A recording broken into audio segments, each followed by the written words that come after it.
Assalamualaikum, ya. Assalamualaikum warahmatullahi wabarakatuh. Waalaikumsalam warahmatullahi wabarakatuh. Ya, saya diberikan eh, kesempatan untuk mengisi pada kegiatan webinar kali ini dengan tema mikrobiom pada kulit. Ya. Tapi mungkin saya akan lebih khusus kepada bidang saya, yaitu teknik uji kosmetik in vitro dan pengembangannya. Tadi sekilas dari SGI sudah disampaikan ada analisis pada mikrobiom ya, genomik pada mikrobiom di kulit. Mungkin nanti kita akan diskusi juga ke situ gitu. Tapi di sini saya akan lebih banyak ke pengantar mengenai analisis pendahuluan ya, analisis in vitro untuk khasiat-khasiat pada produk-produk kosmetik. Jadi ini perkenalan saja. Agak jauh kayaknya mic-nya, Pak. Oh iya, cek. Ya, oke.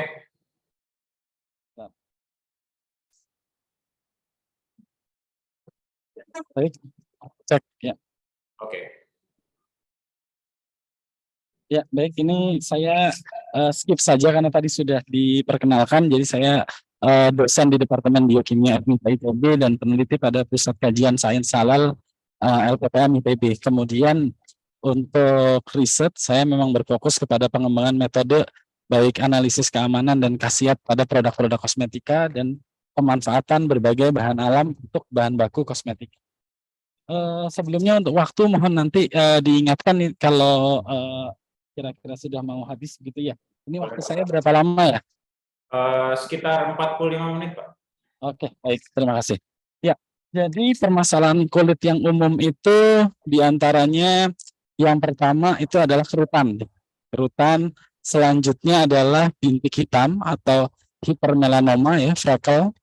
Kemudian pori-pori, selanjutnya adalah bekas luka ya, scars.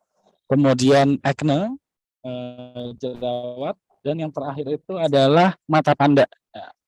Nah, mungkin dari sini di antara ini semua gitu ya yang saya bisa sharing berbagi pengalaman itu adalah mekanisme biokimia dan mekanisme molekuler yang terkait dengan kerutan, hipermelanosit, hipermelanoma atau bintik hitam, kemudian juga pori-pori, luka maupun acne. Untuk mata panda mungkin nanti ke depannya saya juga akan mengerjakan riset yang terkait hal tersebut.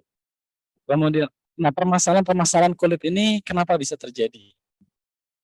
Ternyata ada berbagai faktor yang menyebabkan permasalahan kulit ini bisa terjadi. Yang pertama itu adalah merokok dan polusi. Jadi merokok dan polusi ini erat kaitannya dengan radikal bebas, dengan proses oksidasi yang dialami oleh sel-sel kulit. Nah, makanya nanti kita akan targeting ke situ. Kemudian yang kedua itu adalah faktor genetics. Nah, di sini nanti terkait dengan genetik dari individu itu sendiri dan genetik yang atau keragaman mikrobiom ya, genom mikrobiom yang ada di kulit. Nah, selanjutnya dark circle ya, pembentukan melanin. Nah, itu ada mekanisme biokimia di situ. Kemudian stres dan gaya hidup ini juga berpengaruh terhadap proses penuaan ya, nanti ada di situ. Dan terakhir adalah kulit yang berminyak atau kulit kering yang terpengaruh nanti kepada pori dan regenerasi daripada sel kulit. Oke, kita masuk ke topik yang pertama yaitu terkait dengan reaksi oksidasi. Jadi spesies oksigen reaktif atau yang dikenal dengan ROS ya, itu paling banyak berasal dari rokok dan polusi. Rokok, polusi, ada juga yang dihasilkan dari radiasi ataupun cahaya UV ya. Semua ini menghasilkan oksigen radikal dalam bentuk superoksida ya, oksigen superoksida, terus kemudian dengan bentuk juga peroksida H2O2. Nah, kedua senyawa ini kemudian diatasi oleh enzim dalam tubuh yaitu superoksida dismutase, kemudian katalase ya, glutatian peroksidase. ROS yang terkumulatif itu akan mengakibatkan stres oksidasi ya, dan ini bisa mempengaruhi terhadap proses ekspresi gen ya, di DNA. Nah, Oleh karena itu, aktivitas antioksidan ini merupakan aktivitas yang paling utama kalau kita ingin mengerjakan riset terkait dengan kosmetik secara in vitro. Jadi screening awalnya itu adalah antioksidan. Nah, tapi mungkin sebagaimana kita ketahui ya ada beberapa metode antioksidan ya, ada banyak metode antioksidan. Nah, mana yang metode yang tepat atau yang direkomendasikan untuk melakukan suatu klaim khasiat daripada kosmetik. Nah, ini ada beberapa contoh mekanisme uji antioksidan. Jadi yang pertama itu adalah mekanisme pengambilan radikal bebas pada lingkungan polar ya, radical scavenging assay in polar environment. Contohnya itu adalah uji DPPH dan ABTS. Uji DPPH dan ABTS ini bisa kita lakukan ya untuk menggambarkan potensi-potensi bahan-bahan kosmetik oral. Karena ini berbasis pada lingkungan polar. Jadi kalau oral itu kan masuk ke dalam sistem pencernaan kita, mengalami proses penyerapan, diantarkan oleh darah, baru kemudian ke sel target. Nah, dalam hal ini sel kulit. Jadi DPPH dan ABTS. Kemudian ada juga uji antioksidan yang terkait dengan penurunan bilangan oksidasi pada suatu ion logam. Misalnya FRAP, ya, Ferric Reducing Assay Power, jadi berpatokan kepada bilangan oksidasi dari besi. Kemudian kuprak berpatokan pada bilangan oksidasi dari tembaga. Nah, ini sebenarnya kurang tepat metode ini untuk mekanisme uji khasiat kosmetik, karena ini lebih banyak kepada metode untuk melindungi ion-ion logam di dalam tubuh. Nah, selanjutnya mekanisme antioksidan yang lain yaitu mekanisme inhibisi oksidasi lipid. Di antaranya ada metode TBARS, ya, thiobarbituric acid reducing system, kemudian ransimat. Nah, yang direkomendasikan untuk kosmetik sebetulnya adalah TBARS.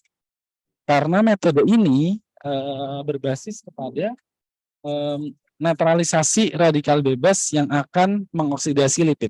Nah, dan di kulit kita itu banyak sekali senyawa-senyawa non-polar ya, termasuk minyak-minyak yang dihasilkan oleh kulit, sehingga penghambatan terhadap oksidasi lipid yang di kulit ini menjadi sangat tepat untuk kosmetik, baik itu topikal maupun oral. Nah, yang terakhir ada juga mekanisme inhibisi untuk advanced glycation end product. Jadi oksidasi itu akan menyebabkan proses glikasi ya, baik di dalam protein dalam tubuh kita, sehingga protein-protein itu menjadi tidak fungsional kembali dan nantinya akan menyebabkan proses penuaan. Nah, ini metodenya metode anti glikasi. Jadi ini juga sama biasanya untuk yang kosmetik oral. Nah, untuk yang topikal memang metode TBARS paling tepat untuk melakukan screening. Nah, ini pertama adalah metode DPPH. Nah, metode DPPH ini metode yang paling umum ya. Biasanya sampel kita larutkan dalam metanol, kemudian kita siapkan reagen DPPH, dan reaksi ini dipertahankan dengan bantuan buffer.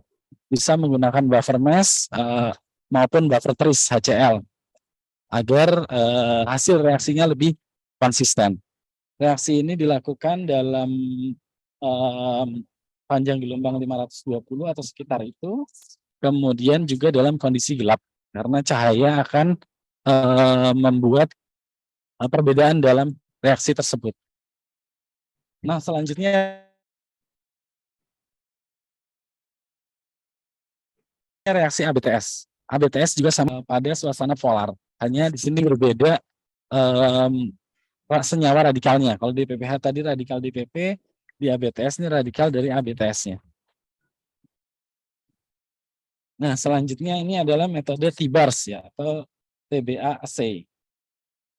Nah, untuk metode TBA ini agak berbeda dari metode yang tadi disampaikan, yaitu DPPH dan ABTS, di mana DPPH dan ABTS itu hari itu kita kerjakan, hari itu kita dapat hasil, kita selesai. Tapi kalau metode TBPH ini perlu dilakukan inkubasi dulu, inkubasi waktu optimum. Nah, biasanya berdasarkan pengalaman saya di laboratorium itu membutuhkan waktu inkubasi optimum sekitar 6 sampai 10 hari. Nah, setelah dapat waktu inkubasi optimum, baru kita bisa melanjutkan mengerjakan sampel. Nah, reaksi ini berdasarkan penghambatan oksidasi asam lemak tidak jenuh, yaitu asam linoleat. Ya, asam lemak tidak jenuh akan dioksidasi, ya, dan ini menghasilkan radikal MDA atau malondialdehida. Nah, dengan adanya sampel itu kita harapannya reaksi itu bisa dihambat, reaksi oksidasi dari asam linoleat ini. Kemudian untuk uji antiglikasi. Jadi uji antiglikasi ini berprinsip terhadap glikasi molekul protein atau asam amino terhadap karbohidrat. Jadi semakin banyak asam amino atau protein yang berikatan dengan karbohidrat itu akan menunjukkan bahwa proses oksidasi di dalam sel itu semakin tinggi. Proses glikasi di dalam sel semakin tinggi dan semakin leading atau mengarah kepada proses penuaan. Nah, perbedaan dari reaksi antiglikasi ini dibandingkan yang tadi ABTS, DWPH, dan TWA, yaitu perangkat yang digunakan. Kalau tadi kita menggunakan spektrofotometer, ya. Kalau di sini untuk reaksi ini harus menggunakan spektrofluorometer. Jadi pada alat tersebut akan digunakan panjang gelombang eksitasi dan emisi yang berbeda. Jadi alatnya berbeda dengan yang sebelumnya. Nah, berikut adalah contoh dari riset yang sudah kami lakukan ya. Kami mengukur aktivitas DPPH, ABTS, TBA, dan antiglikasi. Di sini pada riset yang telah kami lakukan, kami menggunakan sampel daun dan bunga cengkeh. Nah, penting juga diperhatikan reaksi-reaksi ini kita harus menggunakan standar senyawa kimia yang berbeda untuk setiap reaksi kimia. Hal ini karena memang sistemnya itu adalah berbeda. Jadi pada reaksi DPPH dan ABTS seperti yang telah tadi saya sampaikan bahwa sistem reaksi terjadi pada suasana polar sehingga standar yang digunakan adalah vitamin C atau asam askorbat. Nah, untuk TBA itu standar yang digunakan adalah alfa tokoferol karena reaksinya berlangsung kepada kondisi non polar. Nah, tapi ini dua standar ini bisa juga diganti. Banyak juga jurnal-jurnal lain yang menggunakan senyawa sintetik, misalnya Prolox, untuk menggambarkan mekanisme peredaman radikal ini. Namun demikian kan kita kalau di aplikasi tidak mungkin juga pakai Prolox gitu ya untuk dikonsumsi atau aplikasi di kulit kita misalnya. Nah, untuk uji antiglikasi standar yang digunakan adalah aminoguanidin. Oke, itu tadi adalah mekanisme dasar untuk kosmetik. Jadi antioksidan ini adalah screening yang paling mudah untuk uji kosmetik. Kalau antioksidannya saja tidak ada, akan sulit kita untuk lanjut kepada uji-uji lain yang lebih advance. Nah, kemudian yang kedua yang ingin saya target di sini adalah hipermelanosit. Jadi standar cantik itu bukan masalah hitam atau putih ya, tapi kulit yang sehat. Ya, jadi tidak sehat itu akan terjadi apabila ada flek-flek hitam. Flek-flek hitam pada kulit ini terjadi karena adanya oksidasi misalnya tadi dari sinar matahari gitu ya, sehingga diperlukan yang namanya tadi tabir surya, sunscreen atau sunblock ya. Kalau bahasa Inggrisnya beda, sunscreen dengan sunblock, tapi keduanya diterjemahkan di bahasa Indonesia menjadi tabir surya. Jadi ini ada contoh penelitian yang sudah kami lakukan, misalnya kita buat tabir surya dalam bentuk krim ya. Biasanya yang perlu diukur itu pertama adalah homogenitasnya, karena orang suka dengan krim yang punya konsistensi tinggi gitu ya, jadi nggak pecah, emulsinya itu tidak pecah. Jadi fase air dan fase minyaknya itu harus konsisten. Kemudian pH-nya sedikit asam dan tipe krimnya itu oil in water ya, jadi dingin, karena kulit itu rasanya lebih dingin.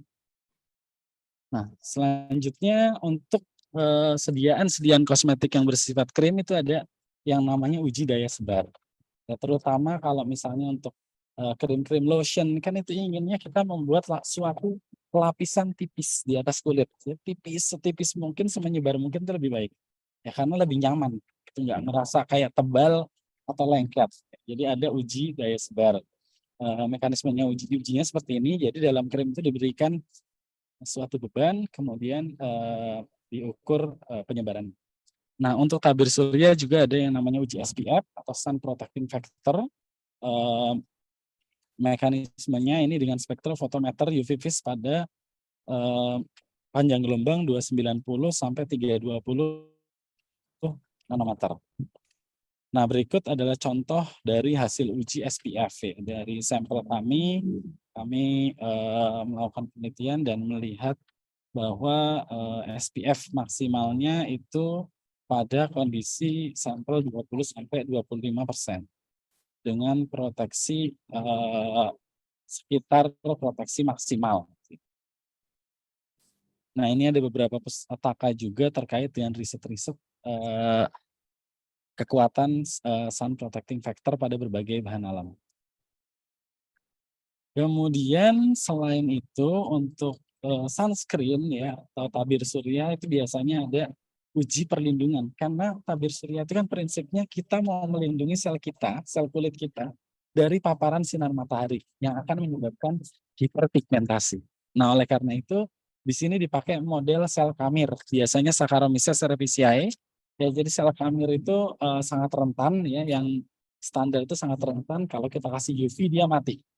Nah, oleh karena itu sel kamir ini kita tambahkan dengan sampel kita ya, apakah melihat dia bisa melindungi atau tidak. Ya, jadi nanti seperti ini, jadi sel kamir disinari dengan UV, kemudian dicatat pada tiap periode waktu dan dicek jumlah koloni yang bertahan hidup, terus kita ukur berapa persen yang bertahan hidup. Jadi kalau semakin banyak yang bertahan hidup, itu berarti adalah formula yang paling optimal. Seperti itu. Jadi krim dengan proteksi terbaik di sini 20%. Nah, selain itu juga proses terjadinya hiperpigmentasi itu bisa terjadi dua hal. Yang pertama dari eksternal, yaitu dari faktor sinar matahari ya, yang mengenai kulit kita, kulit wajah misalnya, terus menyebabkan hiperpigmentasi. Yang kedua memang dari internal, dari dalam tubuh kita, yaitu dengan adanya aktivitas enzim tirosinase. Jadi enzim tirosinase ini secara alami ada di dalam tubuh kita yang ekspresinya itu diatur secara genetik. Makanya orang punya kulit yang berbeda-beda. Kalau berdasarkan skala Fitzpatrick ada 6, yaitu tipe 1 dari mulai yang paling putih sampai tipe 6 yang paling gelap. Nah, orang Indonesia biasanya ada di tipe 4 dan tipe 5. Ya, tipe 4 dan tipe 5 ini dikarakterisasikan dengan jarang mengalami luka bakar matahari, tapi mudah mengalami proses penggelapan kulit. Nah, biasanya kita suka lihat ya, kalau ibu-ibu misalnya sudah cukup berumur itu kan kadang suka ada flek-flek hitam. Nah, itu hiperpigmentasi. Nah, aktivitas hiperpigmentasi ini bisa kita hambat dengan menghambat kerja enzim tirosinase yang berada pada sel kulit ini. Sehingga produk pencerah kulit ini sangat diperlukan. Proses terjadinya melanogenesis ini secara molekuler itu terjadi karena adanya senyawa tirosin, yaitu suatu asam amino dalam tubuh kita yang dikatalisis oleh tirosinase berubah menjadi dopa, terus kemudian berubah lagi menjadi dopaquinon, yang terakhir itu akan menjadi eumelanin yang menyebabkan pigmen di dalam kulit.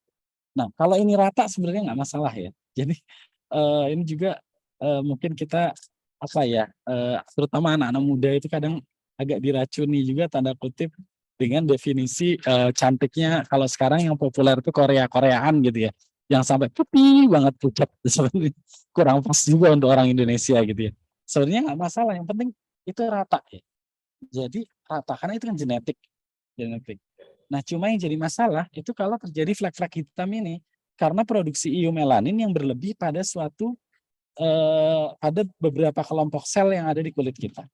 Nah, oleh karena itu aktivitas inhibisi enzim tirosinase ini bisa digunakan untuk pemodelan aktivitas untuk menghambat hiperpigmentasi di kulit. Nah, metodenya itu melibatkan enzim tirosinase itu sendiri, kemudian substratnya dalam hal ini bisa 2, boleh menggunakan L-dopa, juga boleh menggunakan tirosin, sama aja. Karena enzim tirosin akan merubah L-dopa menjadi dopamin, dopaquinon, dan dopaquinon ini yang berwarna, yang akan dideteksi oleh spektrofotometer, atau dalam hal ini adalah microfluid reader. Nah, ini di sini kami menggunakan microplate reader yang half capacity. Jadi yang kapasitasnya 150 mikroliter. Makanya volume akhirnya bisa 100 mikroliter. Nah, ini contoh ya dalam analisis enzim tirosinase. Jadi biasanya kita hitungnya 2 kali. Yang pertama dari absorbansi yang diperoleh pada proses pengukuran, kita ubah, kita hitung menjadi unit aktivitas tirosinase dalam satuan unit per miligram protein. Nah, dari aktivitas itu kemudian kita konversi ke persen inhibisi. Gitu. Nah, langkah selanjutnya sebetulnya bisa lagi riset ini dikembangkan dari persen inhibisi menjadi IC50. Dari IC50 nanti dikembangkan lagi, kita bisa memperoleh mekanisme inhibisi. Misalnya apakah itu inhibitor kompetitif, inhibitor non kompetitif, atau bagaimana, itu bisa dikembangkan lebih lanjut. Terutama kalau sudah memperoleh senyawa murni itu sangat direkomendasikan. Nah, untuk saat ini kontrol positif untuk uji tirosinase itu adalah senyawa yang namanya asam kojat.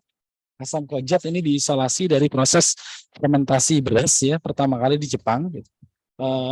Dipakai untuk memang untuk pemutih. Nah, saat ini kita mencari senyawa-senyawa pengganti asam kojat. Nah, pada beberapa riset, senyawa yang diduga bisa menggantikan asam kojat itu adalah fenolik atau flavonoid. Kenapa? Karena memang asam kojat itu adalah golongan daripada fenolik. Oke. Selanjutnya kita akan masuk kepada ini ya dark circle tadi satu itu dark circle udah ya itu terjadi karena adanya hipermelanogenesis. Nah, selanjutnya kita akan masuk kepada proses yang namanya aging, penuaan. Nah, penuaan ini salah satu tanda yang paling kelihatan dan yang paling ditakutin oleh kita itu adalah yang namanya kerut. Jadi kerut-kerut itu paling ditakuti tuh, apalagi kalau ibu-ibu ya di sudut-sudut mata gitu kan, di dahi gitu ya. Nah, kenapa sih bisa ada kerut? Itu hubungannya erat dengan yang namanya stres. Nah, jadi kerut itu terjadi, yang pertama ada namanya mekanisme photoaging. Jadi cahaya UVA, UVB, radiasi inframerah, panas, ya, ini semua menyebabkan peningkatan radikal bebas reaktif oksigen spesies. Tadi ada kaitannya dengan yang tadi. Terus kemudian faktor lingkungan, merokok, polusi, dan yang lain ya. Paparan terhadap bahan-bahan kimia. Apalagi sekarang kalau kosmetik yang bahan kimia itu juga bahaya juga. Karena dia justru bisa mengaktifasi mekanisme ini ya, AHR, dan nanti aktivasi melanogenesis bisa menyebabkan pigmentasi berlebih. Nah, ROS ini akan mengarah kepada aktivasi MAPK ya, pathway, terus kemudian menginduksi yang namanya ini enzim kuncinya yang diberi lingkaran yaitu MMP, singkatan dari matriks metaloproteinase. Jadi ini adalah enzim proteinase. Nah, kenapa proteinase? Enzim ini adalah enzim yang menguraikan kolagen. Kolagen adalah suatu protein di kulit kita. Yang membuat kulit kita kenyal, tidak berkerut, itu adalah kolagen. Nah, pada kondisi stres, kolagen itu didegradasi. Kenapa didegradasi? Karena kolagen adalah kompensasi dari anti adrenalin. Jadi kalau kita stres, itu kan kita akan produksi adrenalin. Adrenalin itu pada suatu titik dia harus turunkan lagi, dinetralisasi lagi. Kalau enggak, ya jantung kita terus akan berdetak kencang. Kita akan memecah ATP dalam jumlah banyak, gitu ya. Dan itu nggak bagus bagi tubuh kita. Oleh karena itu ada anti adrenalin. Nah, proses anti adrenalin ini salah satu senyawa yang berperan itu namanya vitamin C. Makanya vitamin C nanti erat kaitannya dengan menjaga kesehatan kulit. Nah, tapi kalau vitamin C tidak cukup di dalam tubuh kita, misalnya kita tidak makan cukup vitamin C, kita tidak memakan buah yang mengandung vitamin C secara cukup, maka kompensasi dari vitamin C adalah kolagen. Jadi kolagen itu dipecah, diambil monomernya untuk menjadi anti adrenalin. Makanya nanti ini yang akan menyebabkan pelepasan fibroblast ke kolagen dan fibril, kemudian menurunkan produksi kolagen dan menyebabkan kerutan dan kendur di kulit wajah. Jadi inhibisi terhadap kolagenase ini penting dalam mencegah atau menghilangkan proses kerutan. Nah, memang kompensasinya kolagenase harus dihambat, tapi kita juga harus mengkonsumsi vitamin C yang cukup. Kalau kolagenase kita hambat, vitamin C-nya nggak cukup, justru malah bahaya juga. Karena artinya radikal bebasnya nanti pergi ke tempat lain. Dan itu biasanya nanti terkait dengan penyakit metabolit siklus-siklus yang ada dalam tubuh lainnya. Misalnya terpembentukan LDL teroksidasi dan yang lain. Oke. Nah, uji aktivitas antikolagenase ini memanfaatkan enzim yang namanya MMP1 ya, matrik metaloproteinase 1 atau kolagenase 1 dengan substrat apa namanya, dengan substrat itu adalah kolagen dan NNGH. NNGH ini adalah senyawa sintetik. Jadi kita nggak boleh pakai ini buat obat.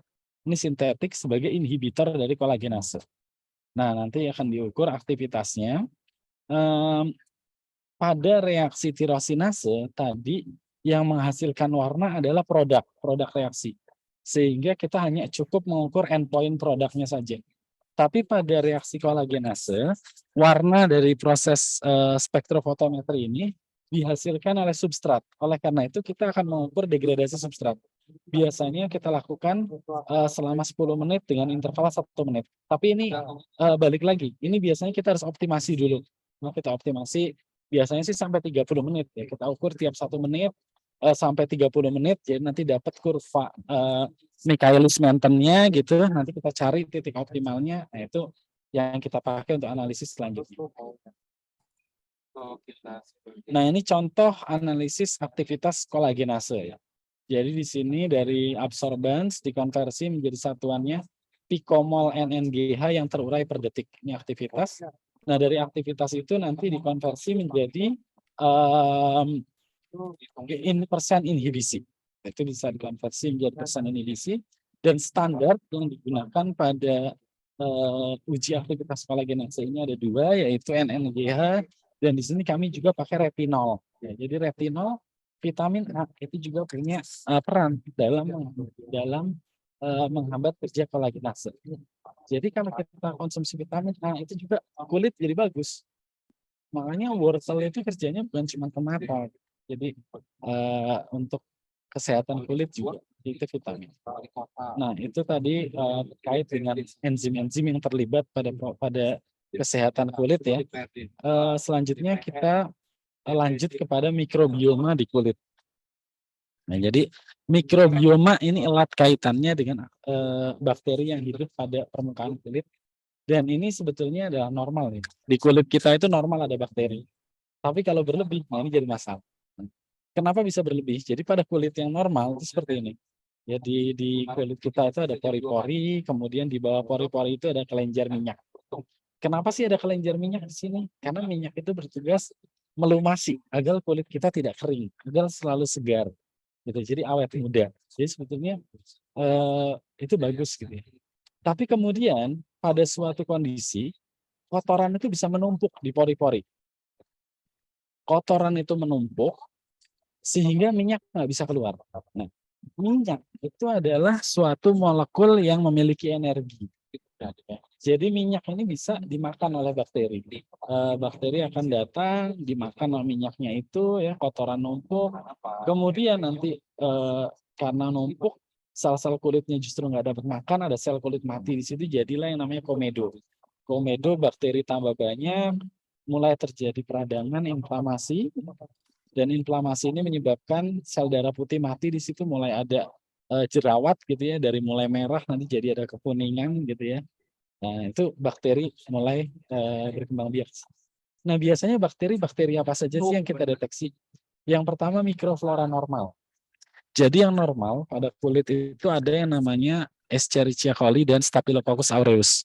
Karena itu kan memang ada di E. coli itu ada di apa namanya di kulit kita ada gitu ya E. coli. Kemudian untuk Staphylococcus aureus juga di udara banyak. Jadi normalnya sih ada, tapi dengan jumlah yang nah pada kondisi yang tidak bersih, misalnya kita tangannya kotor, pegang-pegang wajah gitu ya. Jadi tambah banyak tuh bakterinya di wajah. Datang juga yang namanya S. epidermidis. Nah, S. epidermidis itu bisa membuat dengan E. coli itu dia bisa membuat yang namanya biofilm. Nah, kalau udah ada biofilm, nanti tumbuhlah bakteri yang namanya Propionibacterium acne. Nah, P. acne itu normalnya dia nggak bisa tumbuh di kulit. karena dia adalah anaerob obligat. Nah, tapi begitu ada biofilm itu, dia tumbuh di bawah biofilm itu karena udah anaerob. Nah, jadilah jerawat, jadilah peradangan. Gitu. Jadi 4 bakteri ini biasanya merupakan bakteri yang menjadi indikator kesehatan kulit. Jadi ini contoh riset yang sudah kami lakukan terkait uji antibakteri untuk aktivitas anti akne. Kita pakai 4 bakteri. E. coli, S. aureus, S. epidermidis, dan P. acne. E. coli dan P. acne itu mewakili gram negatif, S. aureus dan S. epidermidis mewakili gram positif. Gitu. Nah, kalau misalnya ini mau ditambah, tadi ada di awal saya menyampaikan scratch ya atau luka goresan, itu ditambah lagi dengan MRSI atau methicillin resistant Staphylococcus aureus. Ini contoh riset yang menggunakan aktivitas antibakteri dari suatu ekstrak. Nah, di sini kontrol yang kita pakai itu adalah clindamycin. Gitu ya. Nah, kadang beberapa ekstrak itu tidak larut dengan pelarut yang mau digunakan. Nah, kita tidak boleh melarutkan ekstrak dengan pelarut organik karena pelarut organik itu akan membunuh sel. Jadi kita nggak tahu nanti bakterinya ini mati oleh ekstrak kita atau oleh pelarut. Nah, oleh karena itu pelarut yang dipakai diganti menjadi DMSO untuk sebagai emulsifier. Tapi DMSO di sini kita cek juga benar tidak bakterinya mati karena ekstrak bukan karena DMSO. Gitu ya. Jadi ini hasilnya seperti ini cukup baik ya. Meskipun memang masih bisa ditingkatkan karena ini belum senyawa murni, masih ekstrak kasar. Oke, selanjutnya ada yang namanya anti-aging assay atau aktivitas penuaan. Nah, aktivitas penuaan ini sebetulnya relatif lebih umum ya, tidak hanya untuk sel kulit. Anti-aging assay ini tidak hanya untuk sel kulit, tapi bisa umum untuk sel-sel tubuh yang lain. Karena proses aging itu kan terjadi pada semua sel kita, termasuk sel jantung kita juga mengalami penuaan juga. Kalau sudah sampai masanya ya game over gitu ya. Tapi yang paling kelihatan penuaan itu kan di kulit, karena itu orang lain lihat gitu ya. Makanya yang mau dicegah itu biasanya penuaan di kulit. Kalau kulitnya awet muda kan berarti dalamnya juga muda gitu. Muda di dalam luar dan muda di dalam, pengennya kan gitu ya. Nah, terus kemudian uji anti aging ini biasanya kita pakai Saccharomyces lagi-lagi ya, pakai ragi, yeast ya. Jadi Saccharomyces ini kalau dia itu bisa bertahan pada satu siklus hidup, ya dia nggak membelah dan dia tidak mati, itu artinya dia tidak mengalami proses penuaan. Nah, itu yang kita cari. Teorinya seperti itu. Itu uji anti aging. Nah, selanjutnya uji oxidative stress. Jadi si Saccharomyces kita paparkan terhadap bahan-bahan stres oksidatif. Biasanya yang kita pakai pemodelannya adalah di sini hidrogen peroksida. Nah, jadi kalau Saccharomyces-nya mengalami kematian, ya berarti proses penuaannya tetap terjadi. Kemudian ada lifespan assay atau uji masa hidup ya. Ini juga sama pada prinsipnya. Kita ingin melihat umur dari si Saccharomyces-nya itu. Nah, ini yang lebih advance lagi, uji analisis mitokondria. Jadi kesehatan sel. Kita mengklaim, oh ini masih muda, ini udah tua. Itu adalah energi kan. Kalau masih muda itu kan energi, nggak bisa lari jauh gitu ya, tenaganya kuat, itu kan muda. Nah, tenaga itu dari mana? Kalau kita berbicara level molekuler, tenaga itu berasal dari organel kecil di dalam sel kita yang namanya mitokondria. Jadi kita bisa warnai mitokondria suatu sel dan kita lihat aktivitas mitokondria tersebut. Pewarnaan mitokondria dilakukan dengan menambahkan reaksi yang namanya rodamin B100. Jadi nanti mitokondria yang aktif, dia akan berpendar berwarna merah dalam sel. Karena sama-sama mitokondria punya mitokondria gitu, tapi yang satu mitokondrianya malas gitu, capek dia. Nah, ini juga hal yang menarik, nanti saya bisa sharing di sini. Nah, yang terakhir adalah cell cycle assay. Jadi sel itu punya yang namanya siklus sel. Kalau kita ambil biologi dasar, ya di biologi dasar itu ada fase G1 ya, growth 1. Pada fase growth 1 sel itu akan mensintesis komponen-komponen biomolekul yang dibutuhkan untuk perbesaran sel kisar. Kemudian ada fase M, mitosis. Fase S ya, sintesis. Pada fase S, sintesis, sel akan menggandakan asam nukleat atau DNA di dalam dirinya. Nah, setelah fase S, sel itu masuk fase G2, growth 2. Pada fase G2, sel itu akan membesar. Nah, setelah fase G2, itu sel akan masuk kepada fase M, mitosis.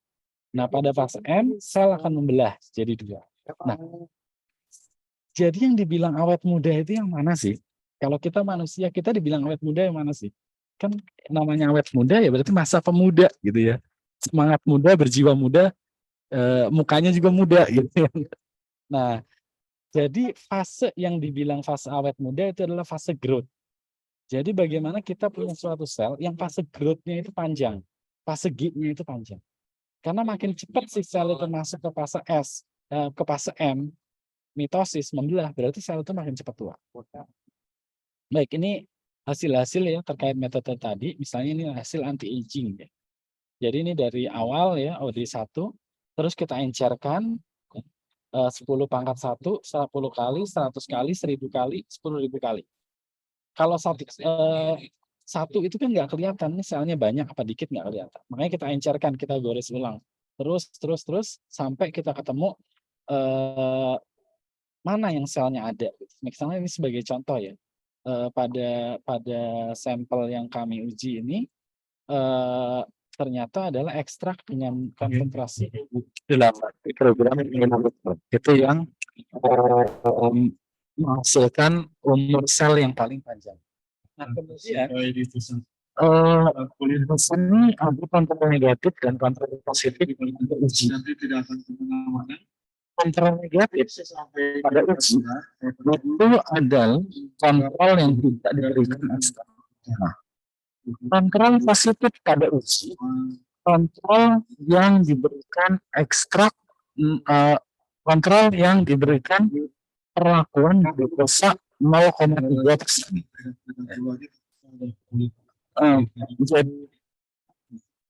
Jadi kontrol yang diberikan glukosa 0,3% itu punya masa hidup yang panjang. Nah, sekarang kembali lagi, apa itu glukosa 0,3% kan gitu ya.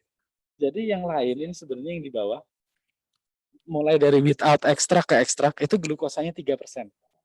Nah, kalau yang kontrol positifnya itu glukosa 0,3%. Artinya apa? Selnya kita suruh puasa.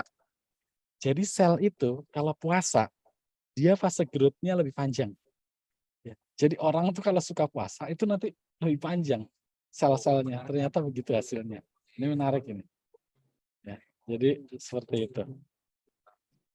Ya ini sama ya, ini uji paparan terhadap oksidatif stres. Jadi kalau yang sebelumnya itu kita hanya tumbuhkan saja selnya, kita lihat di mikroskop pada hari ke-7 dan 11. Ini mikroskop kontras. Kemudian kalau ini kita kasih H2O2 dengan berbagai konsentrasi. Makin tinggi itu berarti selnya makin stres. Nah, selanjutnya ini juga sama ya, kita kasih H2O2 juga, cuman di sini bedanya kita ada kontrol positif yaitu berupa vitamin C dengan konsentrasi 0,1 mikrogram per mililiter.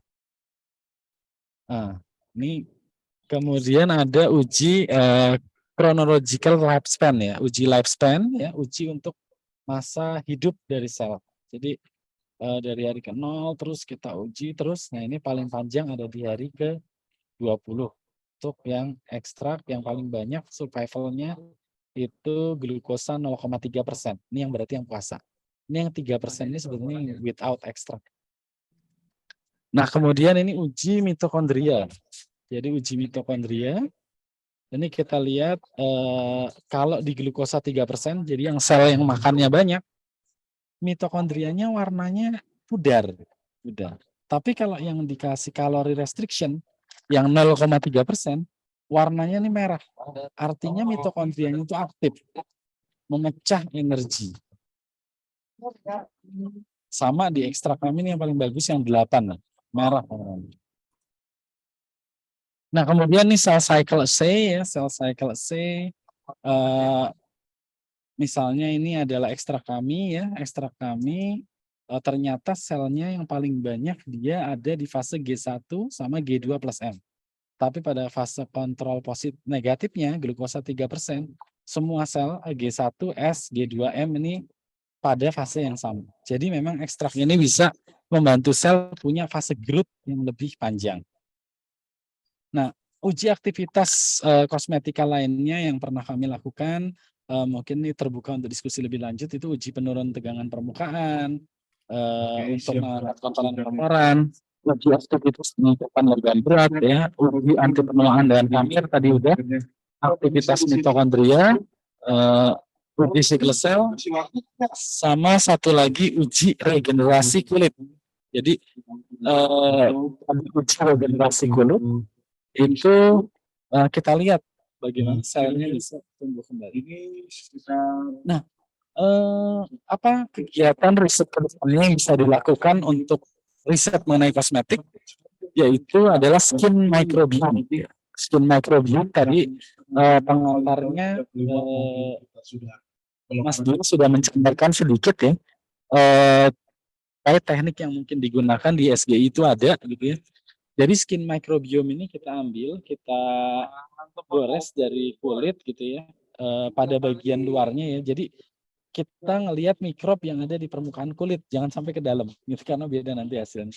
Terus kemudian kita buat amplikonnya dan kita bisa ngelihat nanti bakteri atau fungi yang hidup di permukaan kulit itu.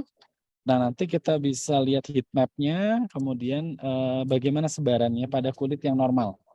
Nah, bisa juga menggunakan whole genome metagenomics. Nah, ini bisa diskusi juga nanti apakah di SGI bisa sampai ke whole genome metagenomics ya untuk dari bakteri, fungi, virus ya, dan mungkin ada DNA host juga dari sel epitel yang kebawa, bisa nggak di situ? Problemnya pada riset ini untuk kedepannya itu adalah yang pertama, lingkungan di Indonesia itu variasinya luas. Kalau kita scratch ya, bakteri yang di udara nih misalnya, di Bogor sama di Medan, itu akan berbeda kan. Dengan di Papua, dengan di Kalimantan, itu akan berbeda. Nah yang kedua, minyak yang dihasilkan oleh kulit kita, itu sangat terpengaruh dengan konsumsi kita. Nah makanya sedangkan di Indonesia variasi konsumsi pangan dari masyarakatnya itu luas banget gitu ya. Makanannya orang Sumatera beda dengan makanannya orang Makassar, dengan orang Bali beda gitu. Jadi asam lemaknya akan berbeda. Nah kemudian yang kedua terkait dengan DNA ini juga ada diskusi yang menarik, yaitu DNA base report. Jadi DNA kita dari manusianya, kalau tadi dari microbiome-nya, yang kedua dari manusianya. Kita bisa tarik DNA ini, ya kita bisa lihat ya, karena ini semua jerawat, eksim, psoriasis, gurat peregangan atau scratch mark ya, sunspot, sunburn, kemampuan tanning, vitiligo, terus pemphigus foliaceus, itu semua terkait dengan genetik. Nah, problemnya di Indonesia itu adalah genetic variety di antara suku-suku di Indonesia itu luas banget. Secara kasat mata aja kita udah bisa bilang, misalnya orang dari Bangka Belitung sama orang Papua sama orang Ambon beda, beda banget gitu ya. Kulitnya tuh beda banget gitu. Nah makanya ini juga belum dilakukan. Artinya apa? Standar genom populasi yang hidup di Indonesia sampai saat ini saya belum dapat gitu ya. Nah makanya kami juga di IPB sedang menyusun ya riset terkait ini gitu ya. Kita mau clustering atau karakterisasi standar genomnya kemana. Nah nanti bisa untuk ini apa, kalau ada mutasi di genom yang mana itu menyebabkan penyakit apa. Terakhir ini adalah referensi yang saya gunakan dalam menyusun slide ini. Jadi nanti rekan-rekan bisa mendownload atau melihat ini paper-paper yang ada di sini. Kalau kesulitan boleh japri ke saya, nanti akan saya berikan untuk beberapa paper yang saya tampilkan. Terima kasih banyak, itu yang bisa saya sampaikan. Terima kasih juga untuk Mas Dwi dan tim dari Saraswati Genomic Institute yang sudah memfasilitasi kegiatan webinar kali ini. Okay, be good to your skin, you will wear it every day for the rest of your life. Wassalamualaikum warahmatullahi wabarakatuh. Waalaikumsalam warahmatullahi wabarakatuh.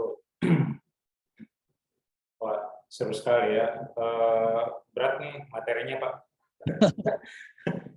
Dari kimia langsung shifting ke metagenome, Pak. Tapi Iya, ya menarik ya untuk dikaji semuanya. Masih banyak area-area yang memang belum digali di segi metagenome kalau apalagi di Indonesia, Pak. ya. Betul betul Mas Dwi. Memang untuk kerjain ini kita nggak bisa sendirian. Kita nih harus keroyokan bareng-bareng gitu ya.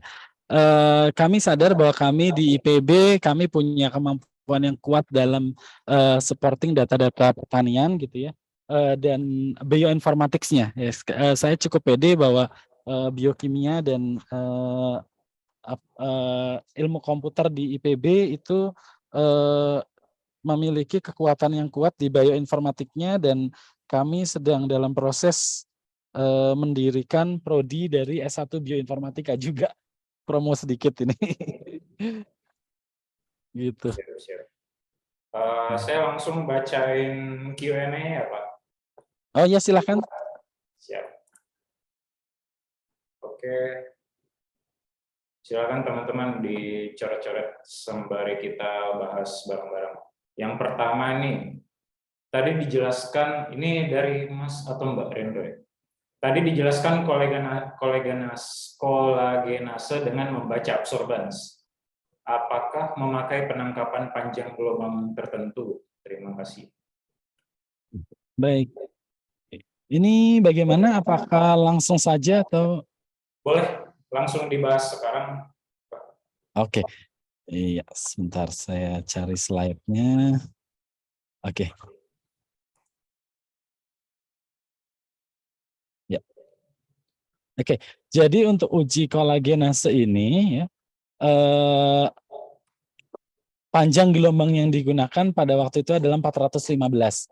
Tapi kembali lagi saya sampaikan ya buat teman-teman yang mau melakukan uji dengan spektrofotometer atau microplate reader yang menggunakan prinsip yang sama, yaitu penting untuk mencari yang namanya panjang gelombang maksimum atau lambda max. Jadi biasanya kita cari dulu dengan chromophore-nya. Kalau di sini chromophore-nya adalah substrat. Jadi yang berwarna itu substratnya. Nah, kita cari lambda max-nya, kita cari spektrumnya. Nah, lambda max itu yang kita pakai untuk analisis selanjutnya. Jadi gitu, dan lambda max ini berbeda-beda untuk setiap reaksi kimia ataupun reaksi enzimatis. Begitu. Siap. Semoga terjawab ya, Mas Rendra. Ini udah dan saya tandain. Kemudian berlanjut ke Mbak Siti Khadijah Indra. Cara menghilangkan milia, bagaimana yang efektif?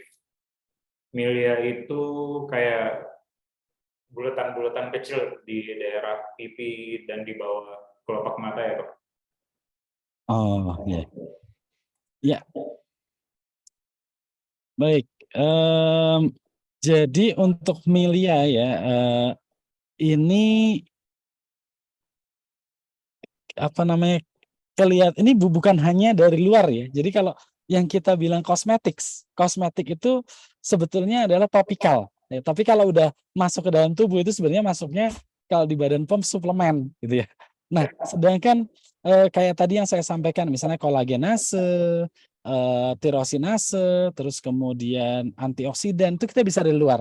Jadi senyawa-senyawa itu dia akan masuk ya, masuk ke dalam sel-sel kulit mempengaruhi sel-sel kulit itu baik secara enzimatis, secara mikrobiom yang tumbuh di situ. Misalnya kalau antibakteri dia akan membunuh P. acne yang tumbuh di situ. Nah, pada milia ini sebetulnya terjadi juga ada penumpukan cairan gitu ya, mungkin yang menyebabkan spot ya, spot-spot ada yang ada di situ. Nah, itu memang harus dua ya, baik dari luar maupun dari dalam gitu ya. Dari luar mungkin saya akan fokus ke yang dari luar ya. Kalau yang dari dalam ini sayang sekali sebetulnya untuk kegiatan ini saya sudah menghubungi 2 kolega saya yang dokter spesialis kulit, tapi kebetulan beliau tidak ada yang bisa hadir untuk membahas bareng ya. Kalau ada sebetulnya cukup menarik ya. Jadi untuk dari luar sebetulnya kita bisa mengangkat kotoran-kotoran yang menyumbat pori itu sehingga milianya hilang. Nah, kotoran yang menyumbat pori itu mekanismenya ada 2. Kalau secara kimia. Yang pertama berarti senyawa kita tuh harus bisa menurunkan tegangan permukaan. Nah, kalau tegangan permukaan turun, kotoran akan terangkat, gitu. Terutama yang nonpolar. Nah, yang kedua itu adalah mengikat logam berat. Karena pori-pori di kulit kita ini banyak tersumbat karena adanya logam berat. Apalagi kita yang hidup di kota ya. Asap kendaraan bermotor itu kan begitu truk itu ngegas, wah hitam. Ya, Itu tempel. timbal-timbal itu nempel semua di muka itu sebetulnya. Ya, dan itu menyumbat pori. Itulah yang menyebabkan terjadinya milia, jerawat dan yang lain. Jadi dua aktivitas itu yang efektif. Mungkin kalau tanya resepnya, wah nanti saya jadi jualan, jadi nggak usah ya. Promo dikit-dikit. Baik, Atau mungkin itu mungkin saja. sudah ada Pak produk yang tembusan dari penelitian yang jadi luaran produk gitu dari IPB? Oh, ya baik. Terima kasih. Ya, jadi kalau untuk yang jadi, produk ya dari kalau saya pribadi, saya memang fokusnya di pengembangan metode analisis ya, Mas Dwi. Jadi saya biasanya membantu, perusahaan-perusahaan untuk develop produk, tapi kalau saya sendiri nggak ke situ. Nah, untuk perusahaan misalnya kami, ada beberapa mitra ya dari swasta ya, tapi kayaknya, nggak etis lah kalau sebut-sebut merek. Cuma ini, mungkin yang sekarang saya lagi kembangkan ya, kami tim yang lagi kembangkan, itu kami sedang membuat, sabun dan sampo, berbahan baku dari, maggot ya, mungkin itu yang riset yang sekarang kami kerjakan. Black Soldier Fly. Iya betul, Black Soldier Fly. Ya jadi Ramai banget ini kalau bahas iya, Black Soldier Fly. Black Soldier Fly, betul Kayaknya betul, bisa karena satu webinar sendiri ya. iya iya Boleh nanti nih boleh Pak lah, itu kalau ini boleh boleh, iya. ngobrol-ngobrol kita. Iya, siap siap, saya sedang, mengajukan, untuk yang sekarang sedang berjalan itu riset kami dengan Kedai Reka, adalah membuat sampo hewan kesayangan dari maggot Black Soldier Fly, gitu. Menarik, menarik. Oke, saya lanjut ke pertanyaan selanjutnya. Uji barrier, apakah sudah pernah dari Mbak Mesya warga ini? Oke, uji barrier, mohon diinfokan ya kalau saya salah menangkap pertanyaannya. Jadi barrier ini mungkin maksudnya uji daya tembus ya? Ya. Jadi uji daya tembus itu, biasanya requirement kalau di industri itu requirement untuk kehalalan, gitu. Jadi kosmetik yang halal, dia harus tembus air. Kalau kita pakai kosmetik, ya, itu nggak tembus air, itu nggak halal itu. Karena wudhu kita tidak Ya, sah, udaranya nggak sih. wudhunya nggak sah.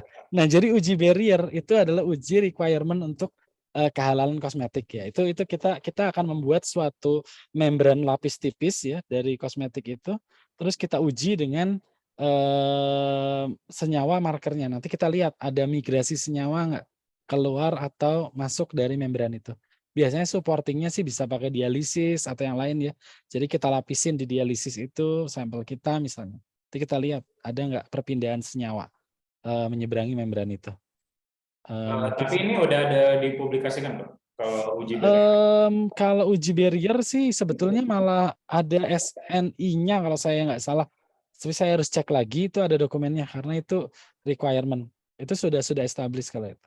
Kalau yang dipublikasi saya sendiri belum ada untuk publikasi terkait uji barrier, tapi saya melakukan itu untuk itu. Karena saya sampaikan saya juga aktif di pusat studi halal di IPB. Oke, Ya. saya lanjut. Ini anonymous attendee. Izin bertanya Pak terkait pertumbuhan jerawat. Kenapa tempat bertumbuhnya jerawat hanya di satu tempat saja dan itu berlangsung jika saat mengalami jerawat? Dan itu hilang setelah beberapa hari, kemudian bulan depan muncul di tempat yang sama. Mengapa dapat terjadi seperti itu ya Pak? Oke. Ini aplikatif banget ya. Ya. Tapi gini tapi gini ya, jadi tadi saya sudah sampaikan, jerawat itu tuh gara-gara si bakteri yang namanya Propionibacterium acne. Jadi bakteri itu. Dan kalau kita berbicara bakteri ya, kalau kita punya satu bakteri, kita kasih dia makan, itu satu jadi dua, dua jadi empat, empat jadi 8, dan seterusnya. Jadi begitu kita ada bakteri nih, jerawat, kita obatin, pakai obat jerawat yang kuat banget lah, antibakterinya ya, baik dari luar, kita minum obat juga, mati itu bakteri. Tapi nggak tuntas, ada satu bakteri yang hidup saja, ya dia akan tumbuh lagi. Tumbuhnya di mana? Ya di tempat yang kemarin. Wong bakterinya adanya di situ kok. Ya apalagi bakterinya dapat temennya dari mana? Temennya kita jorok, habis beraktivitas kita tidak cuci tangan, pegang-pegang wajah gitu ya. Mulai deh itu wajah kita kotor, ya ada tadi saya sampaikan bahwa P. acne itu bakteri yang lemah. Dia kena oksigen mati. Jadi kita pelihara P. acne di lab itu sulit. Jadi buat teman-teman yang mau melakukan uji anti jerawat, P. acne itu challenge-nya besar. Karena dia gampang mati, gampang kontam, ya, karena dia itu tadi anaerob obligat. Dia itu lemah, tapi lemah kalau dia datang teman-temannya, udah kita jerawatan lagi gitu ya. Makanya memang gaya hidup ya di sini gaya hidup itu penting untuk menghindari jerawat. Gimana gaya hidupnya? 2. Yang pertama, kurangi konsumsi makanan berlemak karena lemak ini nanti larinya ke wajah. Yang kedua, ya kita harus bersih, cuci tangan, cuci muka gitu ya. Terutama buat teman-teman yang pada pakai kosmetik ya, sebelum tidur dibersihkan. Karena kalau enggak pori-pori ketutup. Pori-pori ketutup jadi anaerob, pH-nya tumbuh gitu ya. Dan sekarang yang pakai kosmetik juga bukan cuman yang ciwi-ciwi gitu ya, yang cowok-cowok juga ya, mungkin ada juga kali ya. Cowok-cowok cantik istilahnya. Baik, mungkin itu. Ini filter nih Pak, kalau nggak ada nih jerawat semua kayaknya. Baik. Iya. Kemudian saya lanjut, mau tanya Pak, kenapa harus pakai kontrol positif dan negatif pada penelitian dan kenapa kontrolnya harus DMSO? Terima kasih. Baik, ini adalah pertanyaan mengenai desain penelitian ya, riset desain. Untuk semua penelitian, ya bukan cuma penelitian ini saja ya, tapi semua penelitian. Semua penelitian itu harus punya kontrol negatif dan kontrol positif. Kontrol negatif itu apa? Kontrol negatif sebenarnya ada satu lagi yang namanya normal. Kalau udah uji in vivo ya, udah dengan hewan. Tapi kalau in vitro negatif dan positif. Negatif itu adalah yang tidak diberi obat. Jadi misalnya kontrol negatif uji antibakteri, ya bakterinya nggak diapa-apain. Itu kontrol negatif. Kontrol positif adalah kontrol yang diberi perlakuan yang sekarang sudah umum. Misalnya obat-obatan yang sudah umum. Ya. Nah, pemilihan kontrol negatif itu sangat penting dan kontrol positif ya. Jadi kalau misalnya sampel kita, beberapa ekstrak itu tidak larut di dalam air. Dan ingat semua uji itu harus dilarutkan di air. Kalau uji-uji yang melibatkan mikrob sama enzim. Karena mikroba dan enzim itu akan terhambat, akan mati, akan rusak oleh peralut organik. Jadi nggak bisa. Uji enzim pakai etanol, ya enzimnya gagal. Karena etanol itu merusak kerja enzim. Nah oleh karena itu, kita pakai pelarut lain yang tidak merusak kerja enzim. Nah, salah satu senyawa di lab yang berfungsi sebagai emulsifier atau membantu suatu zat kimia untuk larut itu adalah DMSO. Karena DMSO ini nggak toksik. Jadi kita pakai sebagai pelarut. Nah, karena DMSO dipakai sebagai pelarut, kita harus memastikan bahwa DMSO-nya tidak toksik. Makanya DMSO jadi kontrol negatif. Nah, dalam suatu penelitian juga bisa. Misalnya saya ambil contoh penelitian P. acne ya. Penelitian P. acne saya pakai bakteri. Terus saya kasih kontrol negatif, saya nggak pakai kontrol positif. Tapi saya kerjanya nggak benar. Ternyata oksigen masuk ke sistem itu. Ya. Jadi bakteri P. acne-nya mati. Wah ini mati karena ekstrak saya. Padahal itu mati karena kita nggak benar kerjanya. Oksigen masuk, mati bakterinya. Kita nggak pakai kontrol, kita nggak tahu. Nah apakah ini mati karena perlakuan kita atau karena sumber lain? Nah kita inginnya kita klaim secara tegas bahwa ini perlakuan kita. Dan mungkin saya boleh sharing ya sedikit ya mengenai riset kami. Salah satu tim saya yang sekarang komersialisasinya terhambat karena kami salah memilih kontrol. Jadi kami punya riset mengenai obat anti kanker gitu ya. Itu obatnya adalah obat oral. Jadi obat oral. Nah tapi kemudian kami pakai kontrol positif pada uji in vivo dengan tikus, itu obatnya kita pakai obat yang intraperitoneal, yang injeksi. Nah, kita apply ke Badan POM ditolak sama Badan POM. Ya, jadi rekomendasi Badan POM kami harus ngulang uji lagi. Gitu. Jadi padahal ini udah publikasi gitu ya dan kita mau nguji ulang itu nyari dana lagi nggak mudah gitu. Jadi ini penting banget ya buat teman-teman memilih kontrol positif dan negatif ini harus betul-betul yang mewakili pemakaian sebenarnya. Mungkin itu. Kemudian dari Mbak Fatimah Dea, dari Jogja, wih, salam kenal. Perbedaan sunscreen sama sunblock, Pak? Oke. Ya, baik. Nah, ini mulai aplikasi nih ya. Sunscreen sama sunblock ini masalah bahasa ya. Jadi sebelumnya tadi saya sampaikan kalau bahasa Indonesianya tabir surya. Dua-duanya terjemahannya sama. Makanya kadang mohon maaf tadi slide saya itu bahasanya jadi gado-gado gitu ya. Ada bahasa Indonesia, bahasa Inggris. Karena beberapa istilah itu kalau diterjemahkan tuh hilang maknanya. Kayak kalau kita bicara genomik ya, itu kan transcription sama translation artinya tuh dua-duanya sama, menerjemahkan. Makanya kita serap aja jadi transkripsi dan translasi biar beda gitu. Nah, sunscreen itu biasanya screen ya. Screen itu adalah lapisan tipis. Itu sunscreen. Sunblock dia itu block ya. Karena block dia itu menghambat semua. Jadi kalau dari aktivitas, kalau sunscreen itu biasanya fokus ke UVB. Jadi sunscreen itu dipakainya UVB, tapi dia biasanya sinar yang lain masih lewat. Sunblock dia itu block. Jadi semua sinar itu diblok. UVA, UVB, ya, semua itu diblok. Nah, cuman biasanya sunscreen itu dia tidak berwarna. Jadi kalau dipakai tidak berwarna. Kalau sunblock dia biasanya berbasis pati. Jadi warnanya putih. Nah, kalau untuk pemakaian sehari-hari misalnya kayak mau ke kampus, ke kantor, ya sunscreen itu lebih recommended ya. Tapi kalau misalnya mau pemakaian kayak ke pantai gitu yang cuman sekali-kali panas banget itu sunblock lebih recommended gitu kan. Karena kalau misalnya setiap hari terus ada putih-putih di wajah kita kan aneh juga. Nah, terus satu lagi, ini yang penting banget nih. Ya, pemakaian sunscreen itu jangan habis dipakai langsung panas-panasan. Itu nggak boleh sebenarnya. Jadi pemakaian sunscreen itu kita pakai, kita berdiam dulu ya. 30 menit lah, 15-30 menit baru kita keluar. Kenapa nggak boleh? Karena gini, begitu sunscreen di aplikasi, kan dia tadi lapisannya tidak berwarna ya. Ibaratnya kayak kaca. Jadi kalau kita habis dipakai, kita langsung panas-panasan, itu tuh di atas sel kulit kita ada kaca. Yang justru malah dia akan memanaskan sel kulit. Jadi malah lebih merah nanti kulitnya, terutama kalau yang pada putih-putih ya, itu akan lebih merah. Nah makanya dibiarkan dulu sebentar, 30 menit, si sunscreen-nya itu dia meresap, dia betul-betul menjadi menyebar ya, dia betul-betul menjadi lapisan yang tipis, setipis mungkin gitu, sehingga nanti tidak memanaskan sel kita. Jadi yang efektif itu bukan langsung gitu. Ini banyak yang salah juga soalnya. Oke, itu Mas Du. Oke, selanjutnya saya ingin bertanya, jika ekstrak yang digunakan berupa minyak, maka untuk aktivitas antioksidan sebaiknya menggunakan metode yang mana? Karena dengan metode DPPH tidak bisa larut.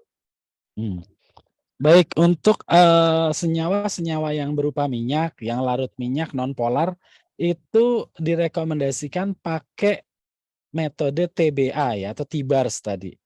Terutama kalau memang ini aplikasinya untuk kosmetik, T-bars itu yang paling cocok. Tapi kalau misalnya risetnya untuk makanan, Ransimat juga boleh. Gitu. Karena Ransimat itu biasanya memang untuk penguraian pada bahan pangan, keawetan bahan pangan, terutama yang non-polar kayak minyak-minyak tadi. Seperti itu. Oke. Kemudian dari Michael Kristiadi, apakah sudah diketahui hubungan antara gut microbiome dan skin microbiome? Mengingat tadi Bapak juga menyebutkan ada korelasi antara makanan yang kita makan dan kondisi kulit nanti. Oke. Ya ada hubungannya, benar. Ya ada hubungannya. Jadi gut microbiome dan skin microbiome ada hubungannya. Apalagi kalau kita bicara E. coli ya. E. coli itu kan sebetulnya sumbernya dari saluran pencernaan. Ya. Tapi kemudian tangan kita kan kemana-mana gitu ya. Jadi ada juga dengan skin microbiome. Risetnya sudah sejauh mana Pak? Di Indonesia setahu saya belum ada. Jadi kalau kayak saya baca-baca misalnya Singapura atau Malaysia, mereka riset terkait genomiknya ini sudah lebih maju. Karena mereka sukunya itu jelas. Singapura, Malaysia itu kan sukunya cuma 3. Melayu, Cina, India. Udah itu doang kan. Tapi kalau kita bicara Indonesia, wah ini panjang ini. Sama-sama Pulau Jawa aja, makanannya orang Sunda sama orang Jawa beda. Gitu kan. Karakteristik kulitnya beda. Microbiome-nya pasti beda.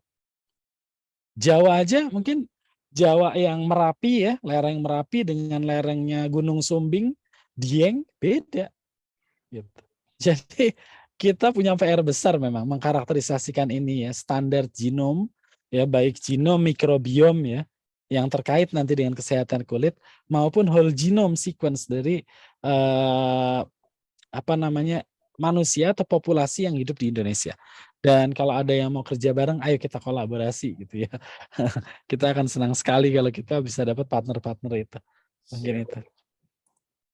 Kemudian dari Mbak Sonia, adakah tips dan trik khusus swab kulit dan cara ekstraksi DNA-nya? Karena agak tricky ya untuk ekstraksi DNA dari swab kulit. Terima kasih. Oke, sama-sama. Jadi yang pertama tadi saya tuliskan di slide saya itu adalah future development ya. Jadi itu rencana kami. Jadi saya pribadi belum punya pengalaman terkait riset swab di kulit itu tadi, tapi memang ini sangat menarik ya. Kalau yang sudah dilakukan mungkin bakal swab ya, yang dari sel epitel mulut itu kami sudah pernah melakukan gitu ya. Itu memang data yang bisa kita tarik, misalnya data alergi yang terkait kulit ya, data alergi itu bisa kita tarik dari situ. Targeted ya, jadi targeted kepada jin-jin yang terkait dengan alergi. Tapi untuk kulit kami belum pernah. Nah, makanya mungkin nanti setelah ini kita bisa diskusi juga nih Mas Dwi nih. Boleh, Apa Pak. yang bisa kita lakukan terkait riset microbiome kulit ini ke depannya gitu karena menarik ini. Ya, mungkin itu. Oke. Kemudian dari Mbak Salindri Prawitasari. Selamat siang, apakah produk kosmetik yang memiliki efektivitas yang baik pada kulit sudah pasti dapat mempertahankan keanekaragaman mikroflora kulit? Terima kasih. Iya, baik. Ini sebetulnya apa istilahnya ya? Kontradiktif ya, jadi gini, kalau kita lihat masyarakat indigenes ya, yang hidup di pedalaman, kayak suku anak dalam, masyarakat yang di Papua, itu mereka kulitnya kuat-kuat loh. Bahkan katakanlah disengat kalajengking aja, itu nggak keracunan. Mereka itu nggak pernah gatel-gatel gitu. Ya. Saking apa? Saking mikrobiomnya itu di kulitnya mungkin banyak banget karena nggak pernah mandi. Tapi Terlalu benar, beragam ya, Pak? betul betul. Itu memberikan kekebalan ya di kulit.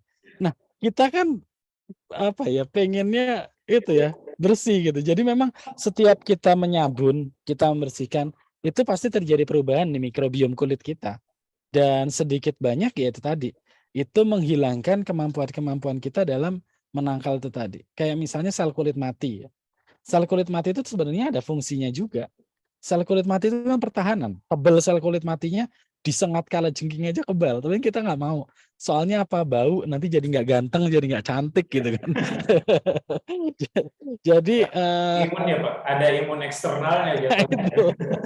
Nah itu ini memang agak ini ya, agak tricky ya. Jadi memang akhirnya ya kita di satu sisi kita hilangkan semua itu, tapi kita harus kasih tambahan tadi ya. Setelah kita hilangkan mikrobiomnya, kita pakai sunscreen misalnya untuk protection tadi. Terus kita pakai sabun-sabun dengan pH yang sesuai. Ya jadi jangan juga sabun buat badan, buat kaki, buat wajah sama gitu. Ya nggak bisa begitu. Uji kimianya beda gitu ya. Jadi seperti itu untuk kosmetika. Oke. Dari Asri Indah Nuraini, apa yang menyebabkan kebanyakan seseorang mengalami penuaan lebih cepat seperti kulit berkerut maupun muncul flek hitam dan bagaimana cara mencegahnya? Terima kasih. Oke, baik. Yang pertama ya. Yang pertama penuaan itu erat kaitannya dengan genetics. Dan ini studinya studi tersendiri nih.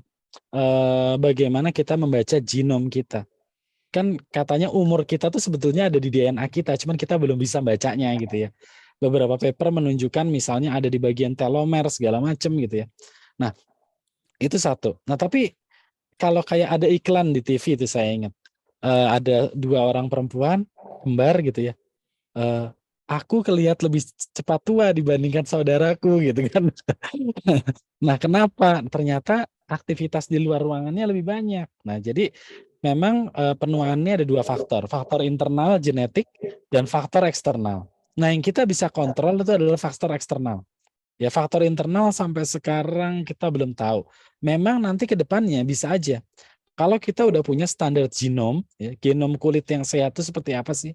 Jadi kalau ada mutasi di kromosom nomor berapa, gen nomor berapa, oh berarti ada masalah di kulitnya. Itu mungkin risetnya masih sekian tahun lagi ya, itu nanti kita bisa tahu gitu ya.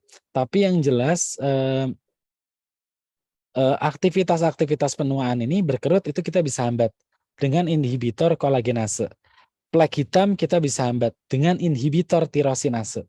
Nah, tinggal kita cari aja aktivitasnya apa.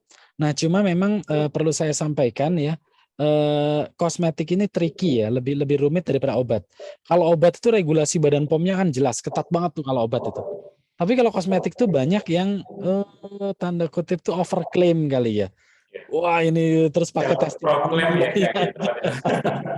Jadi Saya ya bisa itu. iya, itu dia.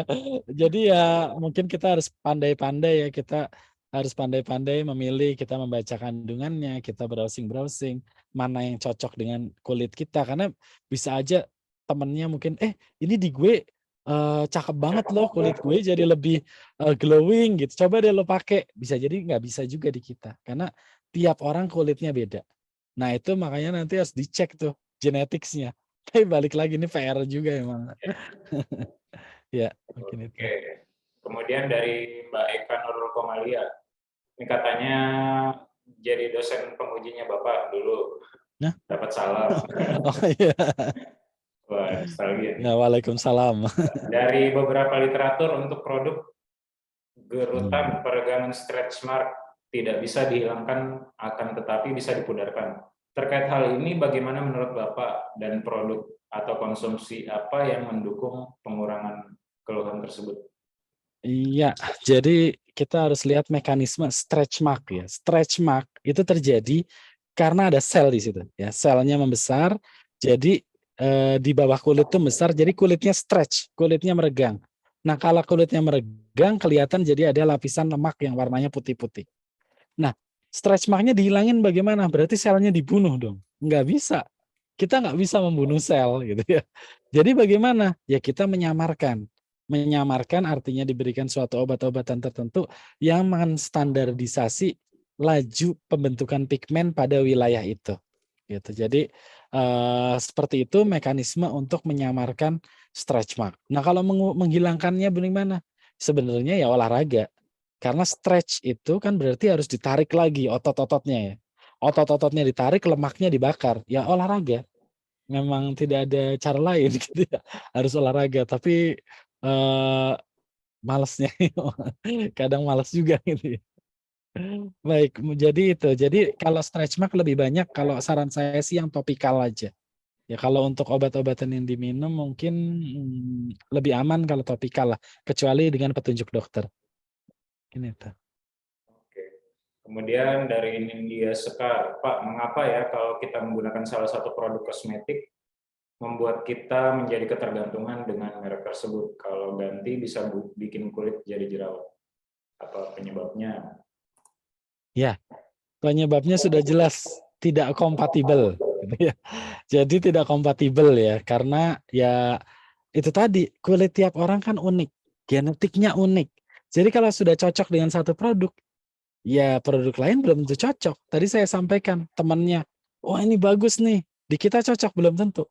Makanya kosmetik masih baru, kita coba di bagian-bagian yang tersembunyi.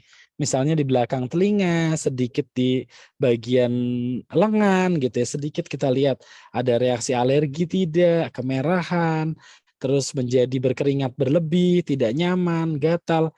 Kalau ada, ya ganti yang lain. Dan ini nggak mesti gini ya, "Oh ini impor, ini mahal, pasti bagus." Nggak gitu juga gitu. Jadi ya tergantung memang kita harus cek. Cuman, kalau saya boleh menyarankan yang paling penting adalah, alami. alami, natural ya. Semakin alami menurut saya semakin baik ya. Kalau ada kimia yang macam-macam ya kita nggak tahu bagaimana reaksi kimia terhadap tubuh kita. Mungkin seperti itu. Kemudian dari Aprilia Eka Putri, sebelumnya saya pernah mendengar dari beauty vlogger yang menyatakan kalau kita ingin menggunakan produk SPF pada wajah, itu harus minimal sebanyak 2 ruas jari. Jika kurang dari itu, maka SPF yang digunakan akan tidak sesuai dengan ukuran SPF-nya. Apakah benar harus seperti itu, Pak? Terima kasih. Iya, sama-sama. Pada uji yang kami lakukan di lab tidak seperti itu. Gitu ya, dan jari orang juga kan beda-beda ukurannya. Ya. Kalau wajahnya misalnya model wajah yang lebar tapi jarinya kecil, atau kalau kan nggak bisa gitu ya. Tapi yang jelas seperti yang tadi saya sampaikan bahwa kita itu inginnya SPF tadi itu setipis mungkin di wajah kita. Jadi dia memberikan perlindungan yang merata gitu. Bukan tebal. Karena kalau tebal itu malah nggak baik gitu. Jadi merata ya dan dia melapisi kulit betul-betul menyebar dengan baik. Jadi makanya tadi ada uji daya sebar untuk SPF itu. Itu uji yang salah satu harus dilakukan untuk tidak hanya SPF-nya saja. Begitu. Saya juga ingin yang kayak tadi nih. Saya lihat di PPT-nya Bapak yang untuk uji khamir ternyata makin banyak senyawa yang kita berikan itu malah nggak optimal ya Pak. Oh iya iya. Untuk terkait hal ini ya Pak untuk SPF. Iya. Ya betul, betul itu Mas Dwi. Jadi ini berlaku untuk semua uji ya. Ini kita jangan salah ya. Kita tuh pada masa kapitalis sekarang itu tuh kita kadang itu suka merasa dicekoki istilahnya kalau bahasa Inggris bigger is better. Enggak begitu ya. Bigger is better enggak begitu gitu. Itu ada suatu titik di mana ya itu optimalnya kita. Jadi obat juga sama. Bukan berarti kalau misalnya obat batuk ya. Ini dosisnya misalnya 100 miligram per hari dan akan sembuh dalam 10 hari. Kan nggak bisa juga kita kemudian saya minum 1000 miligram sembuh 1 hari. Kan nggak bisa begitu. Lewat, Pak. Jadi nggak bisa begitu. Jadi sama ya, kosmetik juga ada optimalnya. Begitu lewat ya malah efek buruk yang ditimbulkan. Nah itu makanya riset kita mencari titik optimal itu. Di mana sampel yang kita uji mencapai pada kondisi optimumnya. Gitu. Kemudian dari Moni Pijaya, izin bertanya, mau tanya di penelitian tadi, raginya kenapa harus Saccharomyces? Kemudian apa fungsi kontrol positif negatif? Apakah kontrolnya harus DMSO, Pak? Ya. Baik, yang pertama kenapa Saccharomyces? Karena Saccharomyces itu non toksik. Ya Saccharomyces itu kan biasa kita pakai buat bikin roti ya. Jadi kalaupun misalnya katakanlah raginya lepas gitu, ya kena ke kita juga nggak apa-apa karena itu non toksik. Nah terus kemudian Saccharomyces juga cukup lemah. Kalau kita mau membunuh sesuatu kan kita pakai yang lemah. Kayak kita uji toksisitas ya, biasanya kita uji toksisitas kalau di kolam kita pakainya ikan mas, karena ikan mas itu kan gampang mati. Kalau pakai ikan lele nggak mati-mati. Gitu. Jadi ini sama, kita pakai ragi yang cukup lemah, Saccharomyces. Nah untuk kontrol positif nggak harus DMSO. Kalau sampel kita bisa larut di air, itu lebih bagus pakai air. Tapi beberapa senyawa tidak bisa larut di air, sehingga kita harus larutkan dengan emulsifier. Nah sampai saat ini sih yang paling sering saya pakai DMSO. Ya tapi bisa juga tergantung sampelnya. Oh DMSO nggak bisa larut, ya udah kita ganti misalnya pakai SDS, bisa aja gitu. Tergantung sampelnya, ini harus dicoba juga. Nanti kalau sampelnya dilarutkan pakai SDS, ya kontrolnya harus SDS juga gitu. Jadi sesuai dengan risetnya. Oke. Kemudian dari Lois Bunga, mau bertanya Pak, bagaimana tanggapan Bapak terkait kondisi kulit yang sensitif, pakai skincare pH rendah tapi bisa memerah sampai kadang meradang? Oke, wah ini juga aplikatif ini kayaknya. Saya jawab secara umum aja, saya nggak berani ya ini karena sudah sampai ranah medis. Tapi sedikit tips saja, kalau misalnya beli kosmetik, kalau bisa ada testernya lebih baik ya. Jadi kita tes aja di tangan kita, strip 1, 2, 3 kita cek mana yang lebih cocok sama kita gitu ya. Karena apalagi kalau memang secara medis sudah didiagnosa ini kulitnya kulit sensitif nih. Dan itu kan terkait genetik, kita nggak bisa berbuat apa-apa gitu ya. Atopik ya istilahnya itu adalah atopik ya, kulit-kulit yang model atopik. Jadi yang biasanya sih kulitnya itu halus gitu, terus, putih biasanya, itu banyak yang tipenya itu atopik. Jadi mudah, eee, mudah, sensitif gitu ya, dan kadang sensitif ini juga bukan cuman dari luar ya, termasuk obat. Misalnya saja, beberapa antibiotik, beberapa senyawa golongan antalgin, itu di beberapa orang dia minum itu merah di satu ruas tubuhnya gitu ya. Jadi kadang bukan dari luar, ya dari dalam juga. Nah ini yang sebetulnya, mmm, ke depannya mau kita kembangkan juga, yaitu tes genetik ya, kompatibilitas genetik. Kalau ini kita tes kan nanti keluar rekomendasi, oh senyawa ini senyawa ini senyawa ini harus dihindari gitu. Ya, karena kadang kalau kita baca kandungan kan banyak sekali, kita bingung ya mana yang harus dihindari, gitu.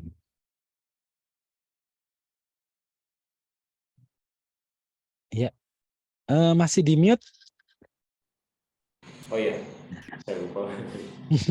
Kemudian mungkin tadi saya ada yang terlewat. Apakah uji ini juga bisa dibarengi dengan uji molekulernya seperti PCR atau apakah sudah ada yang melakukannya? Baik, untuk PCR mungkin sudah ada yang melakukannya, tapi kalau sekarang sih rasanya kalau PCR aja kurang greget gitu ya. Makanya tadi di awal kan di presentasinya Mas Dwi udah ada sampai ke genomik gitu. Jadi sekarang targeting-nya bukan cuma PCR, kita targeting-nya genomik. Karena tadi kalau genomik, kalau PCR itu kan kita cuma dapat data, di situ ada apa ya secara kualitatif dan secara kuantitatif paling kita dapat yang namanya CT, cycle threshold. Tapi dengan data genomik ya kita dapat heat map ya, keragaman flora yang hidup pada permukaan kulit. Nah inilah yang kemudian, harapannya bisa dilakukan gitu untuk ke depan. Jadi datanya secara riset lebih bagus. Siap. Oke, dan izin bertanya, untuk penggunaan retinol itu kan katanya minimal umur 20 tahun. Waduh, bahaya nih katanya. Mmm, Katanya minimal umur 20 tahun, tapi di TikTok banyak yang di bawah 20 tahun menggunakannya karena bagus buat bekas jerawat yang hilang. Apakah itu boleh, Pak, sebenarnya? oke. Oke, jadi kalau saya ngoreksi laporan ya, laporan mahasiswa, kalau pustakanya katanya dan kata TikTok, wah itu salah tuh. Tapi nggak apa-apa, ini, kita mungkin yang di sini banyak yang mahasiswa ya atau praktisi, mungkin kita bisa sama-sama ya melakukan edukasi terhadap masyarakat. Ya karena masyarakat kan memang butuh itu. Ya jadi, untuk bahan-bahan yang sudah dirilis ke publik, itu pasti ada rekomendasi pemakaiannya. Hendaknya kita ikuti itu, karena itu yang diuji di level laboratorium, dan Badan POM hanya bertanggung jawab untuk itu. Nggak bisa juga misalnya obat atau suplemen dewasa kita kasih ke anak-anak tanpa pengawasan dokter. Siapa yang mau tanggung jawab? Jadi sebaiknya kita memang ikuti, eee panduannya. Nah, dan satu lagi ya yang fitur yang jarang dimanfaatkan oleh masyarakat yang namanya customer support atau customer care ya. Saya sering tuh telepon, saya beli susu misalnya buat anak saya, sebelum saya memutuskan suatu merek ya setelah dipromoin oleh SPG di swalayan, saya telepon dulu customer service-nya. Saya tanya, "Ini bahan aktifnya apa? Bagaimana? Untuk anak yang seperti ini cocok enggak?" Saya tanya. Dan mereka melayani dengan baik. Perusahaan itu senang kalau kita telepon. Ya malah kadang bisa dikasih voucher, bisa dikasih hadiah. Jadi boleh. Kalau misalnya, "Pak customer service-nya nggak telepon nggak diangkat," wah berarti nggak bonafit itu. Gitu.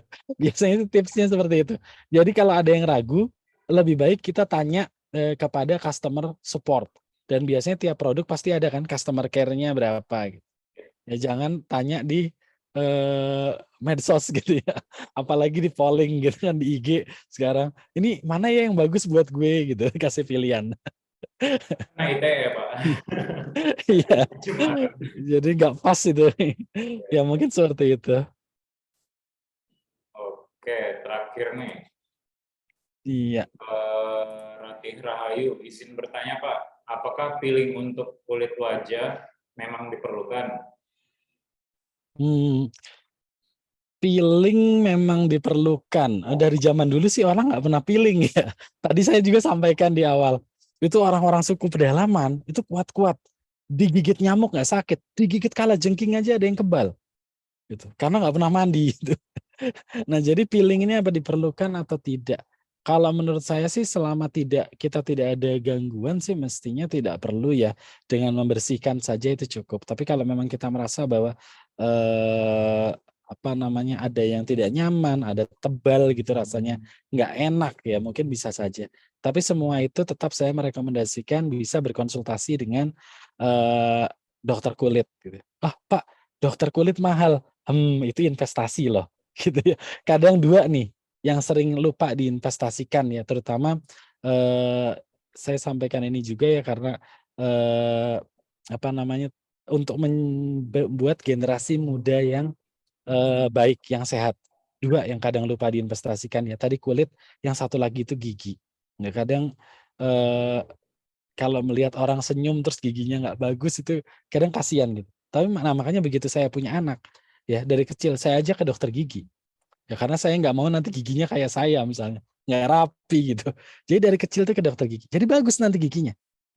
Mahal ke dokter gigi, ya itu investasi. Jadi nanti anaknya kalau sudah besar, kalau tersenyum tuh pede gitu loh pengennya, gitu. Ya wajahnya juga pede, disorot kamera pede, gitu. Ini investasi, gitu. Baik mungkin itu sih. Ya, bagaimana Oke, Mas oke, Dwi? masuk. Terakhir lagi boleh nggak sih, Pak? Oke lah, nggak apa-apa. Ini saya Ini kebetulan lagi terakhir, berhenti. benar-benar terakhir nih, masuk lagi. Siap, siap. Berapa besar pengaruh mikroflora pada wajah mempengaruhi penuaan atau kerutan, export, dan aging dibandingkan genetik pada wajah? Metode penelitian mana yang lebih baik untuk studi mikrobiom antara amplikon dan whole genome sequencing? Banyak banget. Beranak. Manipulasi skin microbiome akibat treatment perawatan kulit dalam jangka panjang. Iya. Baik, yang pertama microbiome ya. Kalau kita bicara microbiome bukan cuma di wajah, di pencernaan juga ya. Komposisi microbiome itu penting. Jadi bukan cuman, ada atau tidak ada, tapi komposisi ya. Bakteri baik, bakteri jahat. Bagaimana komposisi optimalnya itu, gitu. Jadi itu komposisinya.